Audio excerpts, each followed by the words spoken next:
Aku mengira perjalanan itu akan seperti semua perjalanan lain. Ciuman cepat di terminal, pelukan yang manis tapi biasa, dan rencana makan malam setelah pulang. Kami bertiga, aku, Rendra, dan Kiko, berdiri di tengah gemerlap lampu bandara, suara pengumuman yang samar di latar, aroma kopi yang mengambang di udara. Kiko menempel di kakiku, matanya besar menatap ayahnya dengan serius yang aneh untuk seorang bocah 7 tahun. Ia menarik tanganku, suaranya kecil tapi tegas di telingaku. "Ibu, jangan pulang." Kalimat itu seperti jarum yang menusuk kulit kebiasaanku. Aku tersenyum, menganggapnya hanya ketakutan anak yang sering didengar tentang badai atau petir. Rendra menggandeng kami berdua, canggung seperti orang yang sedang menulis ulang skrip lama agar semua terlihat wajar. Dia memeluk Kiko dengan cara yang membuatku merasa aman. Tetapi di balik pelukan itu ada sesuatu yang tak sesuai. Sudut matanya tidak ikut tersenyum. Aku mencoba meyakinkan diri. "Ya sudah, kita makan dulu," kataku sambil menahan perasaan aneh. Namun bisik Kiko terus bergema di kepalaku sepanjang perjalanan menuju mobil. Di kursi belakang, set mainan kecil miliknya berserak. Mobil-mobilan plastik, boneka beruang kecil, sebuah alat perekam mainan yang sudah lama kami beli. Hadiah ulang tahunnya. Kiko selalu menyukai suara, merekam nyanyian, percakapan kami, suara-suara malam ketika takut. Si kecil itu menekan tombol perekam beberapa kali tanpa sengaja, menaruh mainan itu ke pipinya seperti pelindung kecil. Aku tidak pernah menganggap serius bisikannya sampai malam itu. Di dalam mobil, Rendra sibuk memeriksa ponselnya, sambil tersenyum, menenangkanku dengan kata-kata yang sudah kukenal. Ia berbicara tentang pekerjaan, tentang proyek yang akan selesai, tentang ketidakpastian angka di kantornya yang membuatnya lebih sibuk akhir-akhir ini. "Nanti malam aku langsung keluar kota, ada pertemuan penting," katanya. Nada suaranya biasa, tapi matanya sesekali menghindar. Di semacam ruang kecil di antara kata-katanya, sesuatu berkedip. Telepon yang tiba-tiba ditekan bergantian, pesan singkat yang dihapus, bisik-bisik di teleponnya sendiri. Kami menunggu di mobil, menunggu remang-remang untuk mereda, menunggu rasa was-wasku yang semakin menebal menunjukkan wajahnya yang sebenarnya. Kiko menoleh padaku, matanya memancarkan ketegangan yang bukan untuk anak seusianya. "Ibu, ayah bilang sesuatu malam itu," katanya pelan. "Dia bilang, ada orang. Mereka datang nanti." Aku menatapnya. "Siapa, Nak?" Kiko mengangkat bahu kecilnya. "Dia bilang mereka akan ambil yang penting. Aku dengar mereka bicara tentang kunci." Perasaan licin merayap di punggung leherku. Aku menoleh ke jendela, melihat kompleks rumah kami dari kejauhan. Cahaya kota yang tampak biasa, tapi pikirannya menuntunku pada bayangan lain. Aku tidak ingin percaya. Rendra adalah suamiku, ayah anakku, orang yang pernah tampak membela keluarganya, sampai titik yang membuatku merasa tak perlu takut pada apapun. Kenangan-kenangan itu, malam-malam ketika kami belum punya banyak, tawa di rumah kecil, kata-kata manis yang menumbuhkan rasa aman, menjadi penutup yang rapuh di atas sesuatu yang sekarang terasa retak. Lalu kami melihat van hitam. Dia muncul di jalan kecil kompleks kami, berkendara pelan seperti orang yang tahu persis jalannya. Tidak ada logo, tidak ada lampu khusus, hanya dua sosok di dalam yang bergerak terkoordinasi, seperti bagian dari rencana yang sudah diulang-ulang. Rendra menutup pintu mobil pelan, memberi isyarat agar kami tetap tenang. Di sudut lain, dua pria turun dari van. Mereka membawa tas, tidak berteriak. Mereka membawa sesuatu yang terlihat seperti kunci besar, sebuah alat yang membuatku merinding hanya karena melihatnya. Kami berdiam di dalam mobil, detak jantungku semakin cepat. Bayangan api, yang sebelumnya kupikir cuma fiksi, muncul di kepala. Rendra berdiri, berjalan ke pintu gerbang rumah kami dengan langkah tenang yang tidak mencerminkan detik-detik yang berjalan di sekitarku. Ia membawa kunci bagi orang yang menunggu. Aku tahu itu sekarang. Dalam hitungan menit, mereka mendorong pintu, masuk dengan gerakan yang terlatih. Lampu rumah terkena cahaya, lalu meredup. Sebuah napas panjang, sebuah bau samar yang asing, kayu yang terbakar, menyentuh hidungku. Aku menutup mata, berusaha menepisnya, berharap itu hanya bau dari knalpot atau rokok yang didinginkan oleh udara malam. Namun bau itu menjadi lebih jelas, seperti garis yang tidak mungkin diabaikan. Di layar ponselku, entah bagaimana aku melihat pesan masuk dari Rendra. Baru mendarat. Semoga kalian sudah tidur. Beberapa kata yang seolah-olah dipilih untuk membentuk alibi yang rapi. Keberangkatan, jarak, ketidakhadiran. Hatiku runtuh seperti bangunan kecil yang tak pernah kukira akan roboh. Kami bergegas turun dari mobil. Kiko memegang erat tanganku, suaranya bergetar. "Ibu, aku dengar langkah kaki di atap," katanya.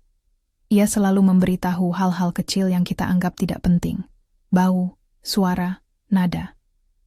Kali ini ia menyelamatkan kami. Di kejauhan, cahaya merah oranye mulai menari di antara jendela rumah kami. Api menjilat pelan pada tirai, lalu pada papan yang berminyak di dinding luar. Tanpa memikirkan keselamatan barang, tanpa memikirkan rasa takut yang membeku di dalam dada, aku berlari. Aku mengangkat Kiko, membawa mesin kecil ketakutannya, menyorong tubuhku menuju mobil. Di jalan, tetangga berdatangan, lampu ponsel menyala seperti serangga malam.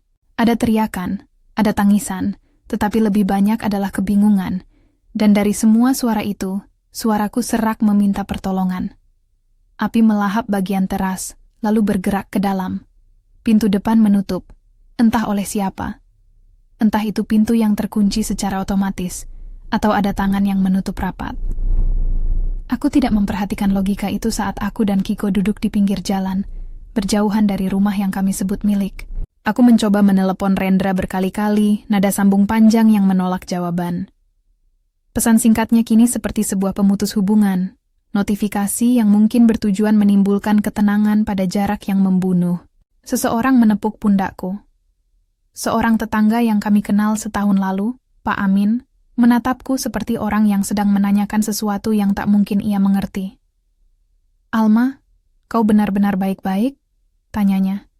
Aku menatap ke arah rumah, bagian atap runtuh sebagian, percikan meloncat ke pohon kecil di halaman sebelah. Nyala api menyeretnya, mengubah dedaunan menjadi kilau merah. Polisi datang.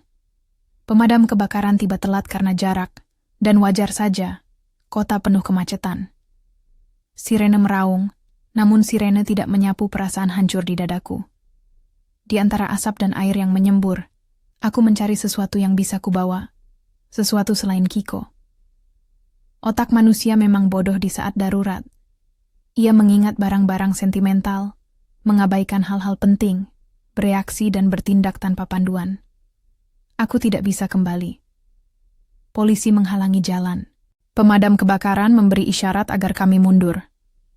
Malam itu, aku tidak tidur. Kami menginap di rumah seorang teman sekantor Rendra yang memberinya alasan untuk pulang entah kapan. Kiko tertidur di pangkuanku, napasnya kecil tapi damai, terlelap sejenak dari mimpi buruk yang baru saja terjadi. Dalam tidur itu, alat perekam mainannya menekan sendiri tombol rekam ketika ia berguling, dan sebuah helai suara tertinggal, bisu, samar. Tetapi ada sebuah kata yang berulang beberapa kali. Kunci. Aku duduk di meja kecil, menatap ponsel yang penuh pesan dari nomor-nomor tak dikenal, dari orang yang menanyakan kabar, tetapi juga menantang. Beberapa pesan menyebutkan kebakaran tanpa empati. Beberapa orang semacam itu malah berkirim meme dan spekulasi. Dunia online kadang lebih kejam daripada dunia nyata. Aku mematikan layar, menenggelamkan diriku dalam kebisuan yang lebih sunyi dari malam. Pagi datang lambat. Asap masih menaungi langit kompleks, dan bau hangus masih melekat pada rambut serta bajuku. Kamera-kamera televisi lokal sudah mengintai. Ada beberapa tetangga yang diwawancarai dengan nada yang aneh, corny, dramatis, mengundang spekulasi kemana-mana. Rendra tidak muncul di berita. Sebagai gantinya, sebuah foto ponselnya yang menampilkan lokasi bandara berkilau di layar. Aku harus bertindak. Ketika polisi memotret, ketika saksi mulai memberikan pernyataan, aku perlu seseorang yang dapat dipercaya. Aku perlu pengacara. Aku memikirkan satu nama yang selalu membuat seluruh bagian hatiku merasakan ketenangan aneh, Ibu Siwi. Dia bukan sekadar pengacara. Dia adalah orang yang pernah duduk di ruang keluarga kami ketika Rendra harus menandatangani sesuatu terkait warisan keluarga. Seseorang yang datang diam-diam setelah pemakaman ayahku. Dia tahu banyak hal tentang keluarga kami yang tak ingin diketahui orang lain. Dia adalah orang yang Rendra hormati, dan lebih penting lagi, orang yang aku percaya. Aku meneleponnya. Nada dering panjang, sebuah jawaban lambat, lalu suaranya. Tegas, sedikit serak, tetapi ramah. "Alma?" katanya. "Aku dengar. Kamu di mana?" "Kantor kamu," jawabku cepat. "Sekarang." "Baik. Datang sekarang juga. Jangan bertemu siapapun." Kami menunggu mobil Ibu Siwi di sebuah jalan kecil dekat kantor lamanya. Tempatnya sederhana, lampu neon yang leha-leha menggantung di depan, bau kopi yang tak terlalu pekat. Dia membuka pintu, memberikan pelukan singkat yang rasanya lebih seperti perintah untuk bernapas. Matanya meneliti kami, mengambil data seperti detektif sekaligus sahabat lama. Di ruang kerjanya, yang dipenuhi buku hukum, foto-foto klien lama, dan sebuah meja besar yang tampak memiliki kekuatan sendiri, aku menceritakan segala sesuatu. Aku menyampaikan fragmen-fragmen kengerian. Van hitam, kunci, Rendra yang tiba-tiba pergi, pesan singkat di ponsel, dan Kiko yang mendengar bisik-bisik di jamak gelap. Aku menyeretkan napasku di akhir dan melihat Ibu Siwi diam, menyeruput kopi yang sepertinya tidak pernah habis. Dia menutup buku catatannya, melipat tangannya di atas meja, dan mengatakan kata-kata yang akan selalu kuingat. Ada motif yang muncul di banyak kasus. Keuangan dan kekuasaan seringkali membuat orang lupa nama keluarganya sendiri. Jangan pernah meremehkan uang sebagai motivator. "Motif apa?" tanyaku, suaraku tipis. Ibu Siwi menghela napas. "Wasiat keluarga, asuransi jiwa, dan utang yang menuntut penyelesaian. Kami perlu melihat dokumen warisan. Ada situasi di mana klaim akan cair jika dua pewaris utama meninggal, atau hal semacam itu. Jika Rendra berada di ambang masalah finansial, ia bisa melihat jalan pintas yang kejam." Kata-katanya merobek sebagian harapanku. Sebuah daftar kemungkinan yang bisa menjelaskan mengapa ayahku harus dibawa, jika memang ada rencana. Namun ia melanjutkan dengan ketenangan profesionalnya. "Pertama, kita harus memastikan keselamatanmu dan Kiko. Kedua, kita harus mengamankan bukti. Ketiga, kita harus membuat langkah hukum yang melindungi kedudukanmu sebagai saksi dan pewaris yang sah." Aku menarik napas panjang, mencoba merangkai kekuatan. "Ada sesuatu yang selamat dari rumah," kataku. "Sebuah brankas kecil, kutaruh di bawah laci meja ruang tamu, karena aku selalu menaruh surat penting di situ ketika ada tamu. Aku tidak tahu bagaimana, tapi Ses ada sebuah kotak kecil yang tidak terbakar sepenuhnya. Di dalamnya, aku menemukan buku kecil milik Rendra. Terlihat seperti catatan harian." Ibu Siwi menatapku tajam, matanya menyala karena kombinasinya antara rasa penasaran dan kewaspadaan. "Buku harian?" "Ya, kulitnya terbakar di pinggir, tapi beberapa halaman masih bisa dibuka. Ada tulisan tangan, catatan penanggalan, dan beberapa hal yang membuatku tidak nyaman." Aku menekan telapak tanganku ke meja, mengingat bagaimana menatanya. Dan ada mainan Kiko juga, alat perekam itu. Ketika aku memeriksa secara kasar, ada suara yang tandas, tertawa, bisik-bisik, dan kata kunci beberapa kali. Aku tidak memotong apapun, aku hanya menyimpannya. Ibu Siwi mengangguk. "Jangan sentuh lebih banyak. Bukti harus dilindungi. Jangan biarkan siapapun memegangnya kecuali polisi untuk memastikan rantai kastedi. Tapi, kita tidak bisa menyerahkan semuanya begitu saja sebelum kita paham permainannya. Kadang polisi terlalu cepat mengunci kasus tanpa memeriksa motif yang lebih besar." Dia mengambil teleponnya, menuliskan sebuah nomor, dan menatapku lagi. "Aku akan hubungi seorang detektif yang jujur, Binsar. Dia bukan polisi yang suka sorotan media. Dia melakukan pekerjaannya secara hati-hati. Kita butuh orang di pihak kita yang bisa menyelidiki financial trail dan keamanan bank." "Bank?" tanyaku, kaget. Ibu Siwi membuka laci dan mengambil sebuah folder tebal yang dipenuhi catatan. Ya, jika ada brankas atau safety deposit box, kita harus tahu kepemilikannya. Siapa yang punya akses, siapa saja yang menandatangani dokumen. Ia menatapku, mencondongkan badan. Kalau ada kontrak asuransi yang menyatakan pembayaran besar pada kondisi tertentu, kita harus melihatnya. Dan jika Rendra memang terlilit hutang, ada kemungkinan ia mencoba menutupi dengan sebuah rencana yang menguntungkannya bila keluarga tidak lagi ada. Jangan langsung memikirkan nama-nama yang kasar. Kita butuh bukti. Saat itulah aku teringat sesuatu kecil namun penting. Beberapa bulan lalu, Rendra menerima amplop tebal dari seorang pria yang kadang kami lihat mengunjungi kantor rumah pada malam hari. Pria itu bernama Dodi, dikenal sebagai orang yang punya solusi cepat untuk masalah keuangan orang-orang yang tidak dapat mengakses bank secara resmi. Kami selalu menganggapnya sebagai bagian dari dunia karyawan Rendra, sesuatu yang tidak pernah menyentuh kehidupan kami. Tapi malam itu, ketika rumah kami seperti panggung yang terbakar, figur Dodi dan kata kunci yang disebut Kiko membuat kepalaku berputar-putar. Ibu Siwi mengangkat alis. Dodi, ya? Orang-orang dari kalangan itu sering bekerja sebagai perantara. Mereka bisa membantu membuat dokumen palsu, duplikat kunci, atau memanfaatkan celah-celah. Kita tidak bisa menuduh tanpa bukti, tapi kita catat. Ia menulis nama itu di buku catatannya, seperti menaruh sebuah tanda untuk serangan selanjutnya. Aku merasa tubuhku menghangat dan dingin pada saat yang sama. Kehangatan karena ada tindakan. Dingin karena arti dari tindakan itu. Ada seseorang yang sepertinya telah menempatkan perangkap mematikan di tengah rumah kami. Ada seseorang yang memilih malam itu untuk membuat keputusan akhir. Bukan kecelakaan, bukan kebetulan. Kamu tak harus melakukan ini sendiri, kata Ibu Siwi lembut. Suaranya berubah menjadi instruksi yang ramah, namun tegas. Pertama, kita akan dokumentasikan semua itu.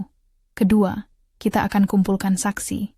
Ketiga, kita akan amankan bukti fisik yang kamu miliki. Buku harian, mainan perekam Kiko.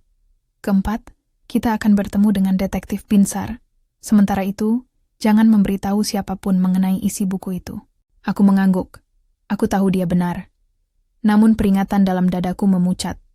Jika Rendra memiliki rencana tersembunyi, mungkin ia juga mengawasi langkah-langkahku saat ini.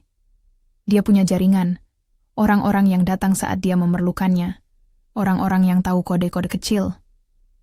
Menurutku, bahaya belum hilang. Di luar kantor Ibu Siwi, mobil-mobil melintas cepat, beberapa menatap kami dengan penasaran. Seorang wartawan berjalan melintasi meja resepsionis, mencari kisah, selalu haus akan sensasi. Aku ingin menghindari kameranya lebih dari apapun. Kiko, yang kini lebih tenang karena diapit oleh Ibu Siwi, meraih mainan perekamnya dan menekan tombol play. Suara yang terekam terdengar berulang di ruangan itu.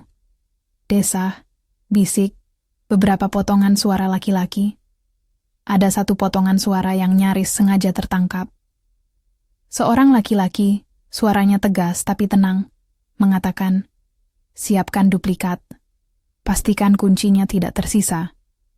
Ada tawa rendah, seperti persetujuan. Suara itu mengecup telingaku dengan dingin. Ibu Siwi menghentikan rekaman sejenak, menatapku. "Kamu yakin ini rekaman asli? Tidak dipotong?" tanyanya. "Aku yakin," jawabku. Kiko merekam itu tanpa sengaja beberapa malam sebelum kejadian. Dia bilang dia mendengar ayahnya berbicara di telepon, dan dia menyimpan mainan itu di bawah bantal. Ibu Siwi menaruh perekam itu dalam amplop bukti yang steril. "Kita lindungi ini. Ingat, jangan biarkan siapapun melihatnya." Dan Alma, ia ragu sejenak, lalu menambahkan, "Ini bukan hanya soal rumah yang terbakar. Jika benar ada rencana yang melibatkan duplikat kunci dan dokumen, kita sedang berhadapan dengan orang yang merencanakan sesuatu dengan sengaja." Suara langkah kaki di koridor membuat aku menoleh. Seorang lelaki paruh baya memasuki ruangan, jas rapi, wajah yang sering kita lihat di halaman berita yang mengulas kasus-kasus besar. Detektif Binsar. Ia berdiri beberapa saat, menyapu ruangan dengan tatapan yang menilai, lalu memandangku langsung. "Alma," katanya lembut namun penuh ketegasan. "Ibu Siwi meneleponku. Aku hanya ingin mendengar dari kamu apa yang terjadi sebelum aku benar-benar terlibat. Ceritakan dari awal. Aku mengulangi kisah itu lagi, setiap detail yang bisa kuceritakan. Binsar mendengarkan tanpa memotong, kadang menuliskan hal-hal kecil di buku catatannya. Ia menanyakan hal-hal teknis, jam kejadian, siapa di rumah saat api pertama muncul, siapa yang melihat fan itu. Tetapi juga menanyakan hal-hal yang menggores hatiku. Apakah ada orang lain yang punya akses ke rumah? Apakah ada yang tahu tentang berangkas? Apakah ada tanda-tanda ancaman sebelumnya? Setelah mendengarkan, ia menutup bukunya perlahan. Kamu lakukan hal yang benar datang ke Ibu Siwi, katanya. Bukti seperti buku harian dan rekaman mainan itu bisa berat. Tapi kita harus memprosesnya dengan cara yang tepat. Kita akan minta laboratorium forensik memeriksa apakah rekaman itu asli dan tak dimanipulasi. Kita juga akan periksa CCTV di sekitar rumah, lalu bank, lalu segala hal lain. Tapi satu hal, jangan percaya semuanya yang terlihat. Orang-orang bisa tampil sempurna di depan kamera. Mereka bisa mengarang alibi. Oleh karena itu, kita butuh bukti yang konkret. Aku menatap wajahnya. Ada sesuatu di dalam sorot matanya yang membuatku percaya. Bukan hanya profesionalisme, tetapi juga rasa hormat terhadap hal-hal yang tak terlihat. Insting seorang ibu, rasa takut seorang anak, dan kebohongan yang dibungkus rapi dalam senyum manusia. Di luar kantor, ketika kami berjalan pulang menuju tempat yang lebih aman, Kiko menggenggam tanganku erat. Ibu, ayahku tidak pulang malam itu, katanya. Dia bilang, semoga kalian sudah tidur, tapi aku dengar mereka bicara tentang kunci. Ia mencondongkan kepalanya, matanya menahan pertanyaan yang tak bisa diucapkan.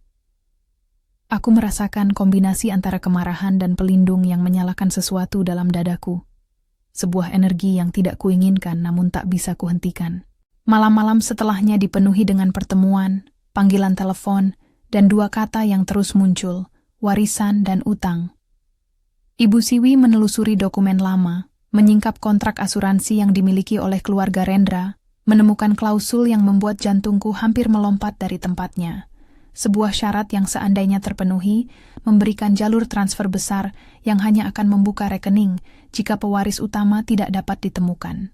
Pembayaran asuransi seluruhnya dapat berpindah tangan kepada pihak yang memiliki hak legal jika ada bukti memadai. Uang itu bisa menggerakkan roda rendah yang menggerogoti moralitas orang. Rendra pernah menyeret topeng maskulinitasnya untuk menyarungkan ketidaktahuanku. Ia pernah berkata hal-hal yang sekarang terasa bohong. Bahwa ia bekerja untuk keluarga, bahwa ia melakukan segalanya demi keamanan kami. Tapi ketika fakta-fakta di depan mataku mulai membentuk pola, aku merasa dibayantai oleh gagasan bahwa selama ini aku telah menjadi bagian dari rencana yang luas. Bahwa tindakan kecil seperti memendam dokumen di brankas kecil adalah bagian dari teka-teki yang lebih besar. Di suatu sore, ketika aku menatap abu-abu langit dari jendela kecil apartemen Ibu Siwi, ia duduk di kursi lawannya dan menatapku dengan lembut. Kamu sudah kehilangan rumahmu, Alma.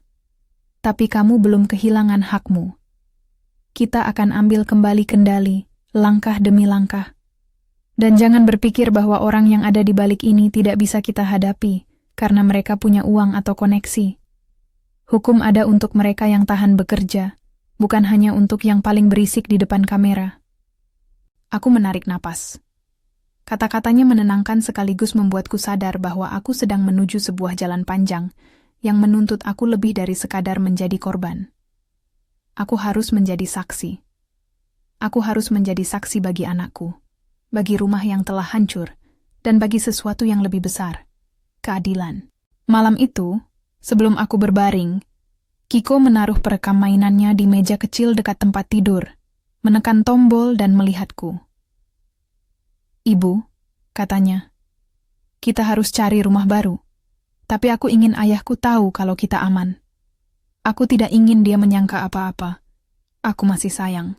Tapi aku ingin dia bertanggung jawab. Kata-kata anak kecil itu, polos dan tegas, membuat dadaku mencelos dan sekaligus menyalakan api kecil yang bukan lagi dari kebencian, melainkan dari tekad.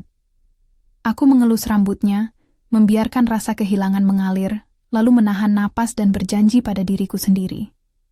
Aku tak akan membiarkan rasa aman yang palsu itu menjadi akhir cerita kami. Namun saat malam menjalar, sebuah notifikasi ponsel masuk, sebuah pesan dari nomor yang tak kukenal. Pesan singkat itu hanya bertuliskan satu kalimat. Jangan bermain-main, kita tahu apa yang kau pegang. Aku menatap layar, merasakan dingin merayap kembali. Di luar sana, seseorang memperhatikan setiap langkah kami. Di dalam rumah yang baru, dengan segunung kertas dan rasa takut yang masih menempel seperti bau hangus, aku tahu bahwa langkah berikutnya harus hati-hati. Kita telah menemukan fragmen bukti, buku harian yang sebagian terbakar, rekaman mainan Kiko, pesan singkat penuh alibi. Kita punya saksi yang tak terduga dalam sosok seorang anak kecil yang jeli. Kita punya pengacara dan detektif yang bisa dipercaya, tetapi juga ada jaringan yang tak terlihat, yang mungkin akan melakukan segala cara untuk menjaga rahasianya tetap terkubur. Di meja, di bawah lampu kecil, aku membuka halaman yang masih tersisa dari buku harian itu. Tinta mengalir kasar, tangan yang menulis tampak terburu. Ada tanggal, ada beberapa kata yang kubaca berulang kali. Duplikat, meeting jam 3, dan sebuah nama yang aku kenal samar, Dodi. Di bawahnya, sebuah coretan yang tak rapi. Jangan tinggalkan jejak, kunci harus siap. Aku menutup buku itu dengan jari gemetar. Ada petunjuk, ada sebuah rencana. Dan di luar, dunia terus berputar seperti biasa, tanpa tahu bahwa sebuah keluarga tengah runtuh perlahan-lahan di antara tumpukan abu dan kertas. Di saat itulah aku menyadari, ini bukan hanya soal menyelamatkan diri. Ini soal mengurai jaring yang dirajut seseorang di belakang senyum tenangnya. Ini soal memastikan bahwa Kiko tumbuh tanpa bayang-bayang ketakutan yang terus-menerus. Ini soal mengambil kembali nama baik yang pernah kami pegang. Dengan Ibu Siwi di sisi kami, dengan Binsar yang sudah menaruh pena di buku catatannya, aku menata napas. Kami memiliki bukti, tetapi bukti itu masih seperti fragmen yang belum disatukan. Kami membutuhkan rencana. Bukan balas dendam, bukan penghakiman pribadi, tetapi strategi yang akan menjerat kebenaran dalam ruang hukum. Pukul 8 malam, di kantor yang remang, Ibu Siwi menatap lurus pada buku harian yang kuberikan. Ia mengusap dagunya, lalu menatapku panjang. Ada sesuatu di sini yang bisa menjadi titik balik, katanya pelan. Namun satu hal yang harus kau jaga. Jangan biarkan rasa takut menguasaimu. Kita akan bertindak. Tapi bertindak dengan rencana. Aku mengangguk, walau jantungku berdebar tidak menentu, seperti tubuh yang masih menunggu ledakan berikutnya. Di luar, hujan tipis mulai turun, menyeka abu yang tersisa seperti membersihkan bukti-bukti luka. Di dalam, sebuah ponsel bergetar, pesan yang tak kusangka datang dari nomor lama Rendra. Sebuah foto yang menunjukkan sebuah tempat yang aku kenal, dan sebuah kalimat singkat. Kamu tahu di mana aku? Mata Ibu Siwi menajam. Detektif Binsar menutup bukunya. Di ruang itu, ketegangan memadat, siap meledak menjadi sesuatu yang lebih besar. Kami sudah mulai mengumpulkan potongan-potongan. Kini saatnya menyusunnya. Namun sebelum langkah berikutnya bisa diambil, ada satu hal yang harus kami lakukan. Memastikan bahwa Kiko aman. Karena tanpa keselamatan anak itu, semua strategi hukum adalah omong kosong tanpa makna. Aku meraih tangan Kiko, merasakan kehangatan kecilnya, dan berbisik, kita akan melindungi satu sama lain, nak. Kita akan cari kebenaran, perlahan, bersama. Kiko memandangku, menaruh kepalanya di bahuku, dan entah karena kebosanan atau karena akal walinya yang sungguh-sungguh, ia berkata, Ibu, besok kita ke bank, ya? Kalau ada kotak, kita lihat. Mungkin ayah lupa kuncinya. Kami tertawa kecil, tawa tegang yang lebih mirip napas panjang. Aku tahu besok adalah hari lain dalam deretan hari yang penuh keputusan. Aku menutup mata, tapi tidak bisa tidur nyenyak. Di benakku terbayang api, van hitam, pesan singkat Rendra, dan sebuah kata yang akan terus melekat. Kunci. Di tengah malam, ketika kota terlelap, aku mendapat satu panggilan telepon lagi. Suara di seberang terdengar datar, tanpa ekspresi. Jangan ikut campur, Alma, bukan urusanmu. Lalu telepon terputus, nomornya diblokir. Di dalam kamar kecil itu, aku menatap ponsel yang kini memancarkan cahaya dingin, sebuah ancaman yang samar. Aku menutup teleponnya, menaruhnya di meja, dan menatap ke arah jendela, di mana hujan kini berubah menjadi gemericik yang menenangkan. Pikiran terbaikku menuntun pada langkah berikutnya, mengatur dokumen, memastikan perlindungan hukum, mengamankan bukti. Namun di dasar dirinya, aku tahu ada sesuatu yang harus bertahan lebih lama dari dokumen apapun. Keberanian untuk meminta kebenaran, keberanian untuk mendengarkan bisikan seorang anak, keberanian untuk mempercayai sendiri naluri ketika dunia menertawakannya. Malam itu berakhir dengan aku duduk memegang buku harian yang hangus sedikit, alat perekam yang diam, dan sebuah janji pada diri sendiri. Aku akan menuntaskan ini. Bukan karena dendam, tetapi karena aku percaya pada keadilan sederhana yang melindungi mereka yang tidak bisa melindungi diri sendiri.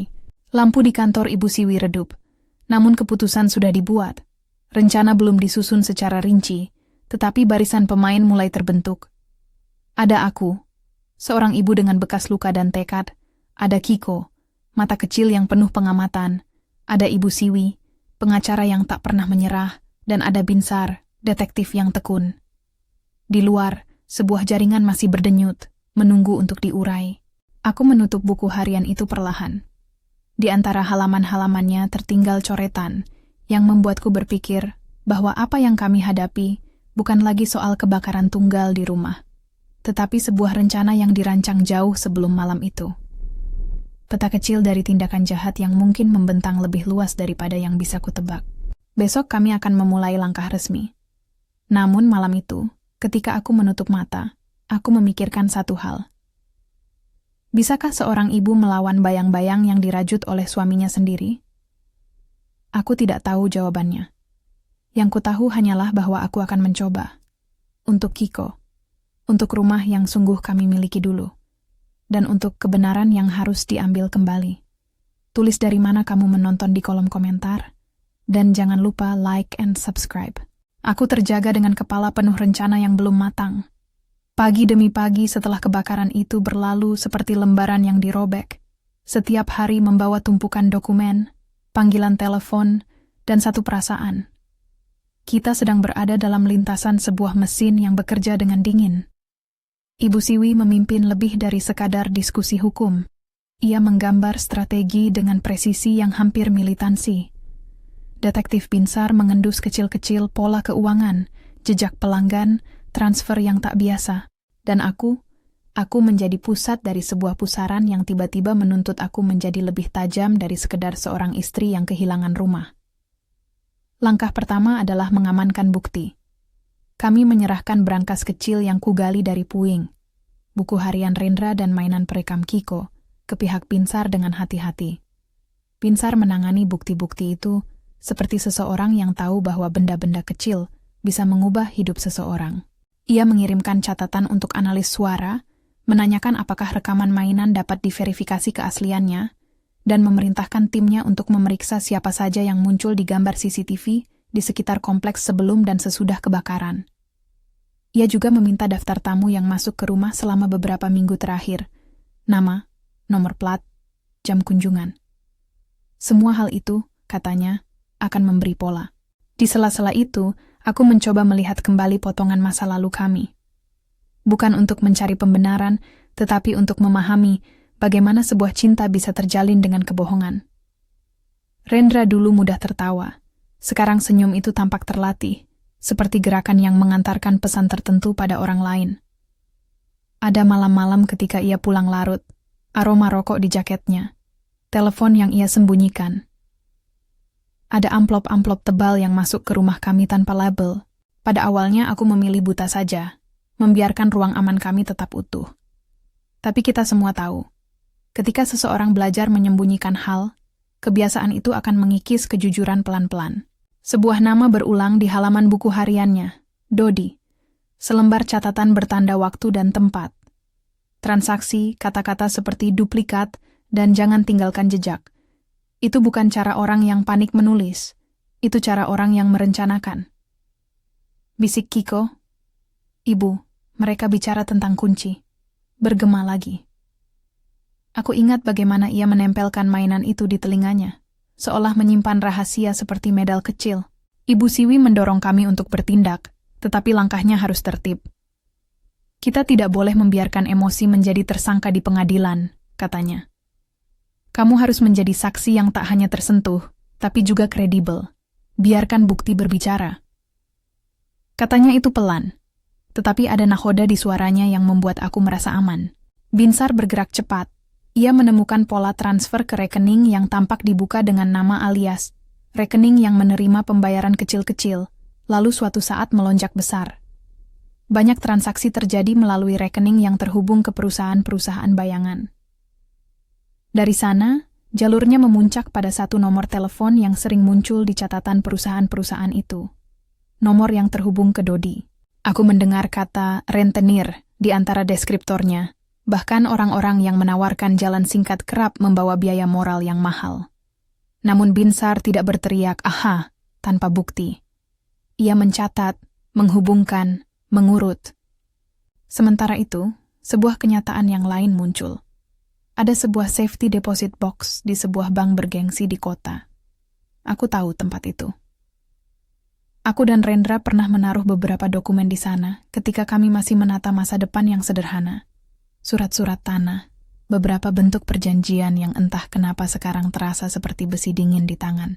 Bukti awal menunjukkan bahwa kotak itu diakses beberapa kali oleh seorang beridentitas mirip Rendra. Tanda tangan yang hampir sama, tetapi ada kejanggalan pada fotokopi KTP yang melampaui kebetulan. Orang yang memeriksa melakukan sesuatu yang jarang. Mereka memperkirakan adanya duplikasi dokumen. Kalau ada yang mencoba membuat duplikat kunci dan dokumen, bank adalah titik kritis, kata Ibu Siwi. Namun kita tidak bisa menuduh bank. Kita butuh saksi di dalam. Disinilah sosok Pak Darmawan masuk ke dalam cerita kami. Ia adalah manajer cabang bank itu. Seorang pria yang tampak pada awalnya kaku dan berhati-hati. Tapi ketika kugali latar belakangnya melalui kontak dari seorang rekan Ibu Siwi, terlihat bahwa ia bukan tipe yang akan menutup mata. Ia sudah lama bekerja di bank, dan reputasinya adalah kebijaksanaan. Kami harus menemui dia dengan hati-hati. Kita tidak ingin membuatnya merasa disudutkan. Kami membutuhkan sekutu, bukan musuh. Pertemuan pertama dengan Pak Darmawan berlangsung di ruang rapat kecil di cabang yang remang. Ia menyambut kami seperti seorang pria yang sudah melihat banyak drama keluarga, dan ia tidak mengizinkan kami berbicara panjang tanpa menempatkan konteks. Bank bertanggung jawab menjaga kerahasiaan nasabah, katanya. Tetapi ada prosedur untuk memeriksa akses fisik ke safety deposit box jika ada dugaan aktivitas kriminal yang merusak. Kalau Anda memiliki dasar, saya akan bantu mengamankan catatan itu. Kami menaruh sejumlah dokumen penting di meja dan menjelaskan secara ringkas. Kami curiga ada pihak yang menggunakan dokumen palsu untuk membuka kotak penyimpanan, atau mungkin mencoba mengalihkan isi kotak. Aku merasakan jantungku mengeras ketika menyebut kata Rendra, tetapi aku tahu itu perlu disebut. Ia mendengarkan, tak beranjak. Wajahnya tidak menunjukkan keterkejutan seperti orang lain. Itu adalah ekspresi seorang yang tahu bahwa uang seringkali mempertemukan kebohongan dengan kenyataan. Kami akan melakukan audit internal, katanya. Namun, proses ini harus dilakukan melalui proses hukum. Kita tidak menjadi hakim sendiri. Jika detektif Binsar meminta, saya akan membuka rangkaian catatan transaksi dan log akses yang berkaitan dengan kotak tersebut. Itu kabar baik. Ia meminta waktu, tetapi tidak lama kemudian sebuah catatan singkat masuk ke telepon Ibu Siwi. Rekaman elektronik menunjukkan percobaan akses pada kotak yang bernomor tertentu menggunakan ID yang fotokopinya tampak diubah. Ternyata ada dua kejadian mencurigakan. Satu percobaan dengan dokumen yang fotonya tampak diedit, dan satu panggilan telepon dari nomor yang kemudian dilacak ke salah satu rekan Dodi. Ada juga tanda terima dari sebuah toko kemas yang menjual duplikat kunci, namun pembeli yang menggunakan tanda terima itu memakai nama lain. Bukti tidak langsung, tapi cukup untuk menyalakan mesin investigasi. Kami menyusun strategi. Kita harus menunggu Rendra mencoba mengakses kotak itu. Ia dikenal sebagai orang yang jarang bekerja sendirian. Ia butuh orang yang menyiapkan alat. Jika ia mencoba, Kita akan menempatkan pengawasan tertutup di bank, bukan untuk menjebaknya, tapi untuk memastikan ia tertangkap ketika ada bukti nyata. Detektif Binsar membuat sebuah rencana operasi yang rapi. Kolaborasi dengan pihak bank, pengamatan tanpa konfrontasi, dan sebuah unit yang dapat menahan suspek ketika benda bukti ditemukan. Ibu Siwi menambahkan rincian hukum. Kita perlu surat perintah untuk membuka kotak. Tanpa itu, bukti tidak bisa dipakai. Jadi rencana kami harus memastikan bahwa segala akses dikawal oleh polisi dan ada dasar hukum yang kuat. Di luar rencana, aku berusaha menjaga Kiko dari semua itu. Anak 7 tahun itu membaca dunia dengan cara yang membuatku takjub. Ia tahu kapan aku cemas, kapan ia harus diam. Terapis kecil yang kami datangi beberapa kali membantu kami. Seorang konselor anak yang lembut. Perempuan yang menuturkan bagaimana rasa aman dapat dibangun kembali melalui rutinitas dan kata-kata sederhana. Biarkan Kiko memilih sesuatu yang aman setiap hari, katanya kepadaku. Stabilitas kecil itu akan menambal hal-hal besar yang diruntuhkan. Kami menetapkan rumah sementara, apartemen kecil yang cukup aman untuk kita bertiga. Malam-malam di sana berbeda, lebih tenang, tetapi setiap bunyi lonceng atau kendaraan lewat, kadang membuat Kiko melongok, mencari bayangan di balik tirai. Aku mengatur hari-hari kami, agar kegiatan yang menenangkan tetap ada. Membaca buku, menggambar, dan sesekali pergi ke taman untuk melihat bebek. Pelan-pelan, ada tawa singkat yang kembali. Tidak sering, tapi cukup untuk mengingatkan aku bahwa anak ini kuat. Satu malam, ketika hujan rintik dan lampu jalan memantulkan genangan, telepon Ibu Siwi berdering. Suara detektif Binsar terdengar tegas. Kami dapat informasi bahwa seseorang akan mencoba mengakses safety deposit box dalam 2 hari. Mungkin mereka pikir ini kesempatan setelah semua kekacauan. Kita harus siap. Rencana dijalankan seperti jam. Kami menetapkan 2 titik pengamatan di bank. Orang-orang yang tampak biasa menunggu di luar. Beberapa wartawan, namun kami memastikan jarak aman. Kami tidak ingin membuat suasana menjadi tontonan. Di dalam, Pak Darmawan sudah siap, duduk di ruang manajemen seperti seorang kapten yang mengawasi kapal. Di sudut lain, polisi berpakaian sipil menyatu dengan pegawai bank. Seorang petugas bersiap dengan surat perintah sementara, siap diserahkan apabila ada akses yang dianggap ilegal. Waktu berlalu lamban. Detektif Binsar duduk di mobil yang tidak mencolok, melihat perlahan setiap plat nomor yang lewat seolah menghitung pulau-pulau kecil di laut. Aku duduk di sebuah kafe kecil yang menghadap bank, memegang cangkir kopi yang dingin. Kiko tidur di sampingku dengan boneka di pelukan. Hatiku berdegup seperti mendengar drum yang menahan napas. Ketegangan membuat segalanya terasa rapuh. Ketika pintu bank terbuka, seseorang muncul, lebih tua dari yang kukira. Rendra melangkah masuk dengan langkah yang terlalu percaya diri. Jaketnya rapi, ekspresi wajahnya biasa. Aku merasa segala sesuatu di dalam tubuhku menegang. Ini adalah momen yang telah kita tunggu. Namun itu bukan ia sendiri. Di belakangnya ada seorang pria yang kukenal dari foto-foto yang muncul di buku hariannya, Dodi. Badannya sedikit gemuk, matanya licik. Mereka berjalan seperti orang yang percaya mereka sedang melakukan hal yang benar. Detektif Binsar memberikan isyarat kecil, lalu mereka bergerak. Di ruangan depan, pegawai bank menyambut Rendra dengan sopan, meminta identitas. Rendra menunjukkan KTP, fotokopi yang tampak serupa tapi ada goresan kecil di sudutnya. Pak Darmawan menelan lalu memberi senyum tipis yang terlihat seperti lampu lalu lintas. Siap, tapi tertahan. Mr. Rendra, ucap salah satu pegawai mencoba hangat. Saya lihat ada permintaan untuk akses safety deposit box nomor 504. Kami akan membawa Anda ke ruang verifikasi. Lipatan adegan itu terasa seperti film lambat. Langkah-langkah itu begitu nyata. Di meja verifikasi, foto-foto dan dokumen disiapkan. Rendra memberikan tanda tangan. Pegawai mengecek, memindai, dan menyimpulkan. Sesuatu yang penipu biasa harapkan. Ia menyerahkan KTP dan dokumen klaim. Disinilah perangkap yang kita susun akan diuji. Apakah dokumen itu asli? Apakah percobaan mengaku memiliki akses akan terbukti salah? Sebuah sinyal dari Binsar.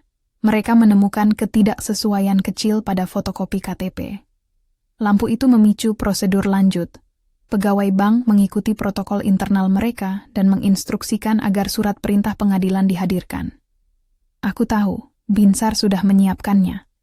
Atmosfer berubah jadi tegang. Rendra mulai menunjukkan sedikit kegelisahan. Mata yang biasanya tenang kini menebar retakan kecil. "Maaf, Pak," kata pegawai itu, suara resmi. "Kami butuh klarifikasi tambahan untuk verifikasi. Ini prosedur standar." Dodi bergumam, suaranya rendah, dan menepuk bahu Rendra. "Tenang saja," katanya. Tapi nada itu seperti menepuk air di perahu yang bocor. Saat pegawai menuju ke meja manajemen, tiba-tiba suara terekam dari mainan Kiko diputar di ruang kecil itu.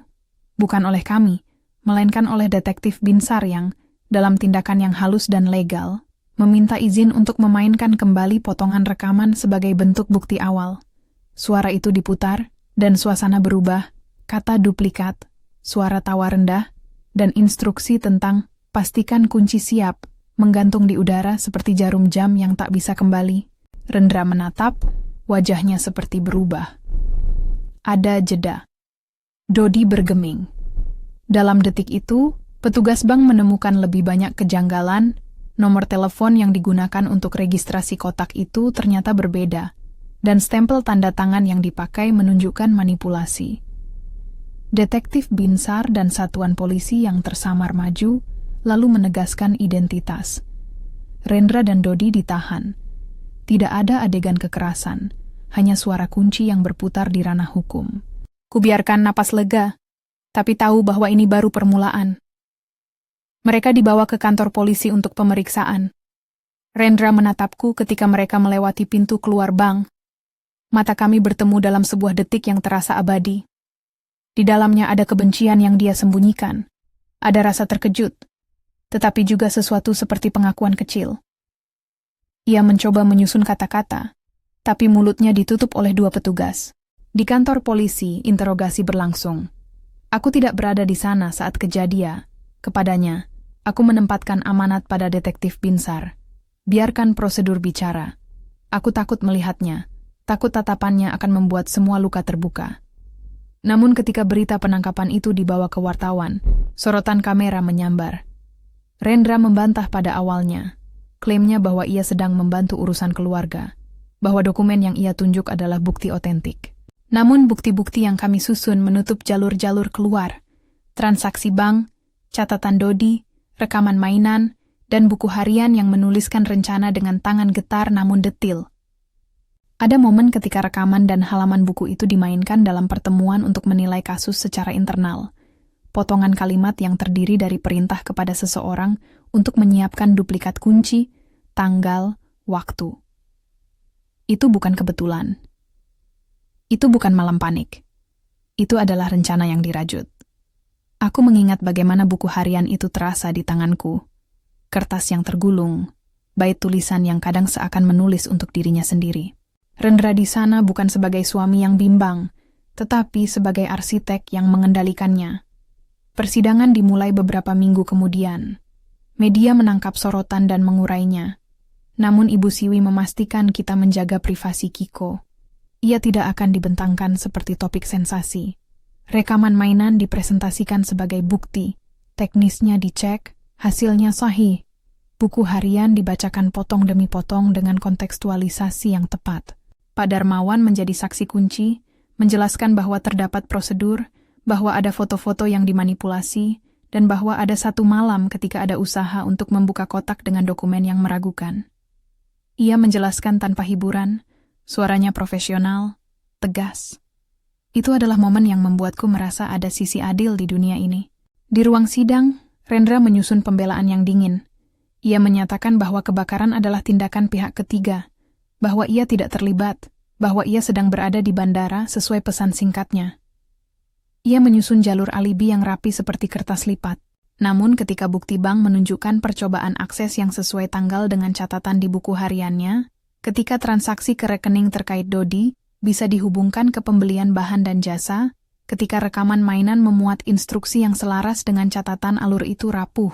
Pengacara pembela berusaha meremehkan rekaman mainan sebagai hasil rekaman yang belum sepenuhnya tervalidasi. Taktik yang biasa, tetapi ahli forensik suara, yang kami panggil, menjelaskan bahwa gelombang suara, noise latar, dan frekuensi cocok dengan lingkungan rumah kami, sehingga keaslian rekaman mendapat bobot. Kami menampilkan juga saksi tetangga yang melihat dua pria memecah ketenangan malam itu. Mereka tidak dapat memastikan identitas, tetapi pola gerakan yang mirip mendukung teori. Lebih lagi, sebuah kwitansi pembelian duplikat kunci ditemukan di tempat penjualan setahun sebelumnya, meskipun pembeli menggunakan nomor lain. Jejak yang ditelusuri oleh Binsar mengarah pada komunikasi antara Dodi dan seseorang yang mengetahui jadwal rumah kami. Selama sidang, aku berdiri di hadapan hakim dan berbicara tentang kehilangan rumah dan rasa aman. Aku menceritakan bagaimana Kiko hadir dengan mainannya, bagaimana ia merekam suara yang kemudian menjadi bukti itu. Aku tidak menangis banyak, karena Ibu Siwi sebelumnya mengingatkan agar aku tetap tegas. Tetapi suaraku bergetar ketika aku menyebutkan malam api itu, bau hangus yang menempel, dan pesan singkat Rendra. Dia menulis baru mendarat. Semoga kalian sudah tidur. Aku mengatakan pada hakim, suaraku tegas. Itu bukan sekadar kata-kata. Itu adalah alibi yang disiapkan. Pengacara pembela menantang. Bagaimana kita bisa memastikan tidak ada orang lain yang memanipulasi bukti? Jaksa. Mereka mencoba memutarbalikkan situasi. Namun kebenaran berlapis-lapis, dan lapisan demi lapisan bukti menutup lubang-lubang itu. Dodi, ketika dipanggil sebagai saksi, mencoba mengaburkan jejak, namun ketika dihadapkan dengan catatan transfer, tampak bahwa lingkarannya rapuh juga. Ia akhirnya melakukan sesuatu yang tidak terduga. Ia mulai bicara tentang tekanan yang diberikan kepadanya, tentang hari-hari ketika Rendra menemui dia membawa amplop tebal dan permintaan untuk mengurus hal-hal yang tak seharusnya tampak. Kata-kata itu terucap seperti menembus kabut. Motif, hutang, kebutuhan untuk menutup pinjaman, insentif dari klaim asuransi dan kemungkinan warisan. Dalam pembelaan, Rendra berusaha meyakinkan bahwa apa yang terjadi adalah kecelakaan rumit yang melibatkan orang ketiga. Namun ketika bukti menunjukkan adanya rencana sistematis, duplikat kunci, komunikasi dengan Dodi, upaya membuka kotak, narasinya menjadi rapuh. Detik-detik ketika hakim membaca dakwaan adalah saat yang berat. Tuduhan percobaan pembunuhan? Tidak tepat begitu. Karena kami tidak ingin mengumbar istilah itu tanpa bukti langsung niat pembunuhan. Tuduhan yang diajukan oleh jaksa adalah pembakaran dengan motif penipuan asuransi dan konspirasi kriminal, disertai tuduhan pemalsuan dokumen dan penyalahgunaan perbankan. Kata-kata hukum itu berat, tetapi bagi kami itu adalah jaring yang sesuai. Sesi persidangan berlarut-larut dengan saksi-saksi, bukti-bukti forensik, dan argumen-argumen yang tak kalah dramatis. Ada momen ketika aku merasa lelah. Rasa lelah yang memakan dan menyembuhkan sekaligus. Ada juga momen ketika aku merasa kuat. Ketika aku berdiri di ruangan itu, mata tertuju pada Rendra dan berkata, "Aku tidak ingin uang kotor, yang aku inginkan adalah kebenaran." Itu mungkin membingungkan bagi beberapa orang, tetapi bagiku itu adalah pembelaan atas harga diri kami. Kiko hadir di beberapa sesi, tidak sebagai saksi yang menceritakan detail yang berat, tetapi sebagai saksi yang memberikan bukti teknis, permainan-mainannya yang menyimpan potongan suara. Dalam ruang sidang, Ibu Siwi mengajukan rekaman itu dengan cara yang penuh hormat. Kiko duduk di pangkuanku, menggenggam tangan kecilku, menatap dengan mata penuh kebingungan tetapi juga bangga kecil. Ia melihat bahwa apa yang ia lakukan tanpa sengaja membantu kami. Aku ingin memeluknya dan mengatakan bahwa ia tidak pernah perlu menanggung apapun, tetapi di pengadilan, kebijakan adalah kunci. Ia diberi pilihan untuk tidak berbicara secara langsung. Bukti rekaman sudah cukup untuk membuat pernyataan yang diperlukan tanpa memaksa bocah itu. Itu penting. Melindungi trauma anak adalah prioritas kami. Ada babak ketika pengacara pembela mencoba menyerang kredibilitas Pak Darmawan, menuduh bank melakukan kesalahan administratif. Namun Pak Darmawan berdiri teguh, menyampaikan dengan jujur bagaimana protokol internal bekerja, dan bagaimana ia belajar ada upaya pemalsuan setelah memeriksa dokumen. Ia tampak seperti pria yang lega mengetahui bahwa ia memilih kebenaran dibandingkan keuntungan sesaat. Pernyataannya terasa seperti malaikat kecil yang menyeberangkan kapal. Akhirnya, setelah berhari-hari persidangan yang melelahkan, hakim menyampaikan putusan. Bersalah atas sejumlah tuduhan utama. Konspirasi untuk melakukan pembakaran dan penipuan, pemalsuan dokumen, penyalahgunaan perbankan. Vonis itu bukan balasan yang manis. Ia adalah tindakan hukum yang diharapkan memberi keadilan. Rendra divonis dengan hukuman yang berat. Putusan itu menjadi penegasan bahwa perbuatan yang membuat nyawa dan rumah orang lain hancur tidak bisa lepas begitu saja. Ada saat ketika aku berdiri di luar gedung pengadilan, Kiko menggandeng tanganku, dan kami melihat Rendra digiring ke mobil tahanan dengan muka datar. Aku tidak merasakan kegembiraan yang biasa dirasakan orang ketika musuhnya ditangkap. Yang kurasakan adalah kelelahan yang mendalam, kemarahan yang mereda sedikit, dan sebuah ruang kosong yang harus kami isi dengan hal-hal yang hidup, memulihkan kehidupan kami. Aku tahu aku harus mengajarkan Kiko bahwa keadilan bisa ditegakkan melalui hukum, bukan melalui kebalasan. Setelah putusan, hidup kami memasuki fase baru. Ada proses administratif yang harus diikuti. Klaim asuransi diperiksa ulang, warisan diuji, dan sebagian aset dibekukan sampai penuntasan. Kami menolak uang hasil tindakan kriminal. Ini penting secara moral. Namun ada juga warisan sah dari pihak ayahku yang, setelah semua klarifikasi, diterima secara legal. Uang itu bukanlah jawaban untuk trauma, tetapi ia dapat menjadi alat untuk membangun sesuatu yang nyata dari reruntuhan. Dengan bimbingan Ibu Siwi, aku memutuskan untuk mendirikan sebuah yayasan. Ide itu lahir dari rasa sakit dan tekad. Jika rumah kami bisa dibakar demi uang, maka kita harus membuat sumber perlindungan lain bagi mereka yang rentan. Anak-anak yang menjadi saksi, perempuan yang dihancurkan oleh manipulasi finansial dan kekerasan psikologis. Yayasan itu akan fokus pada dukungan hukum, konseling trauma, dan bantuan tempat tinggal sementara untuk korban, bukan sebagai cara untuk memutuskan luka, tetapi untuk memulai proses penyembuhan.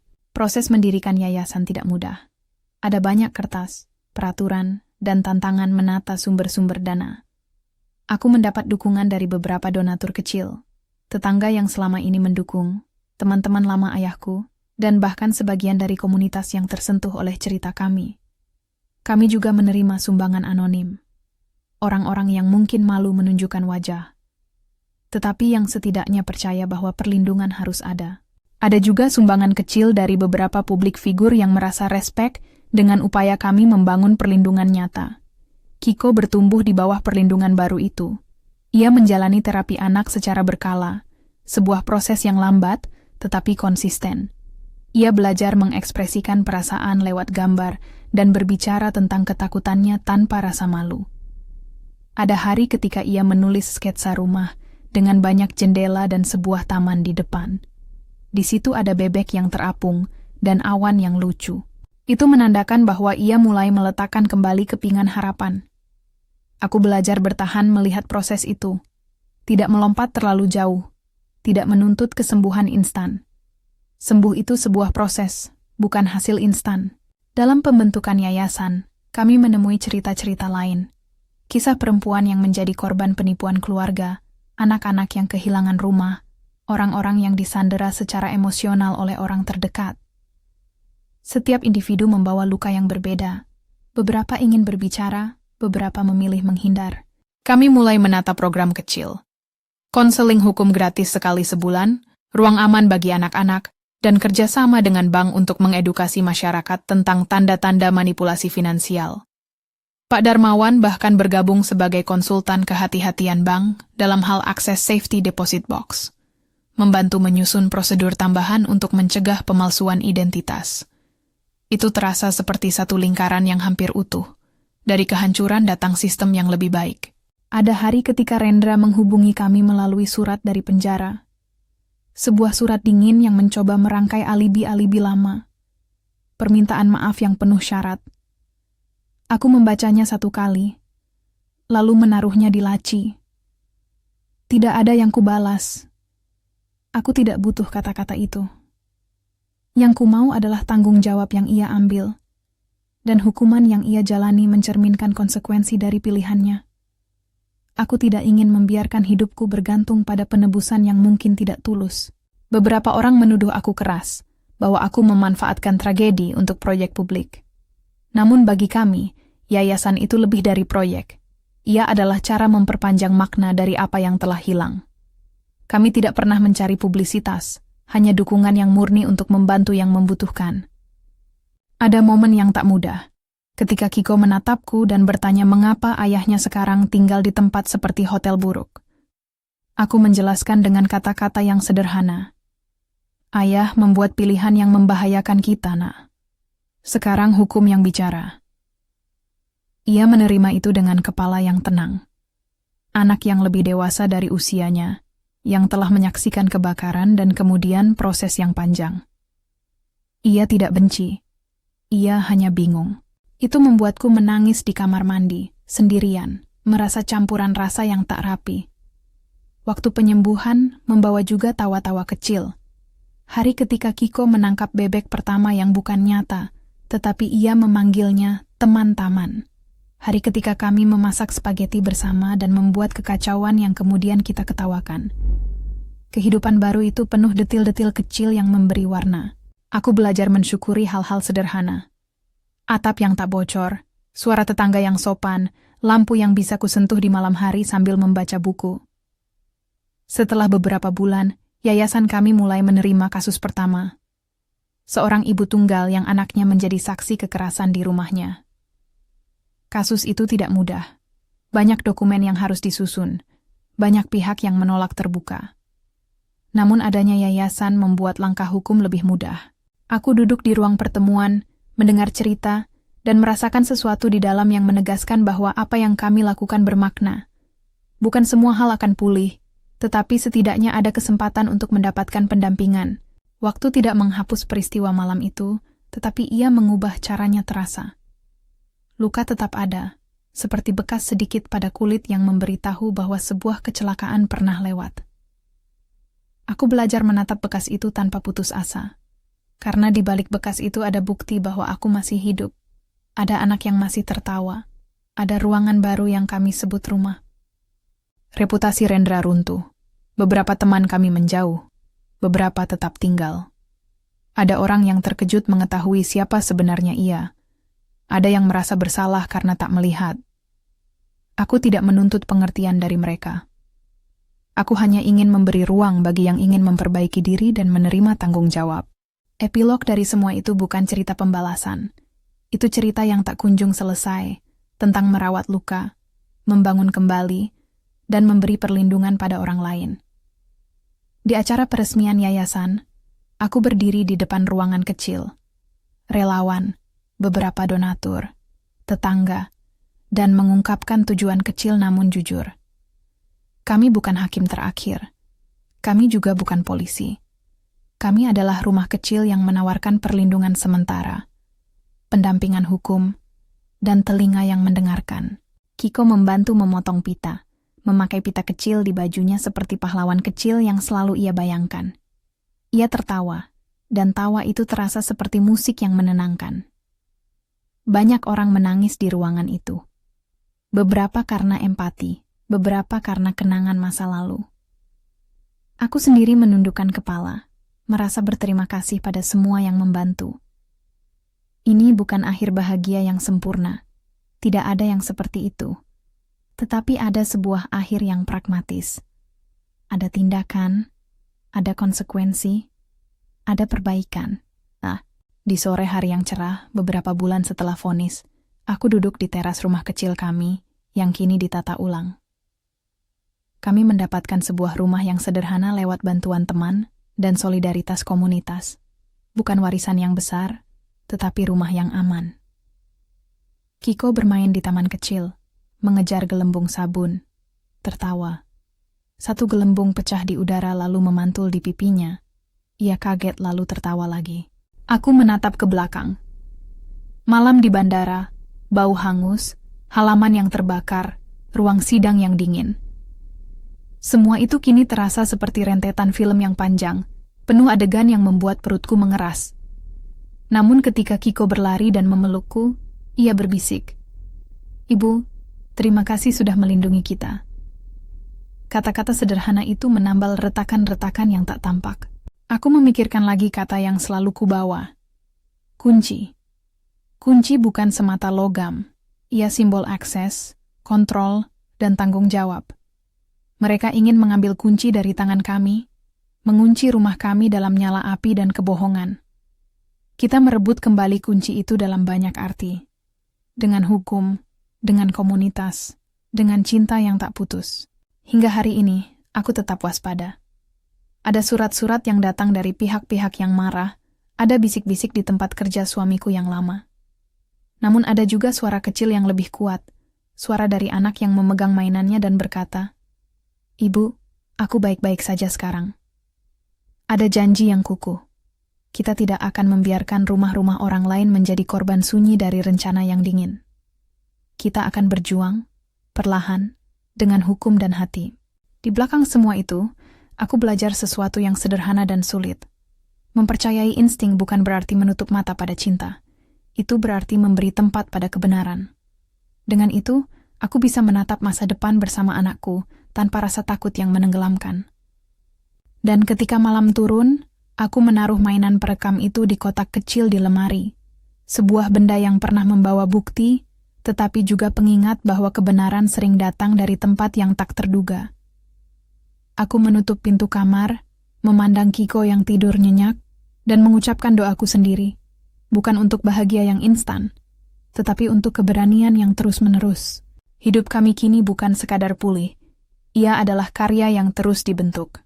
Yayasan yang berjalan, kasus kecil yang diselesaikan, anak-anak yang mendapat tempat aman. Di setiap langkah ada bekas, ada kerusakan, tetapi ada juga benih yang tumbuh. Aku tidak tahu apa yang akan datang besok. Tapi, aku tahu satu hal. Bisikan kecil dari anakku di bandara, yang dulu kupikir hanyalah ketakutan seorang bocah, ternyata menjadi kunci untuk membuka kebenaran. Dan untuk itu, aku selamanya bersyukur.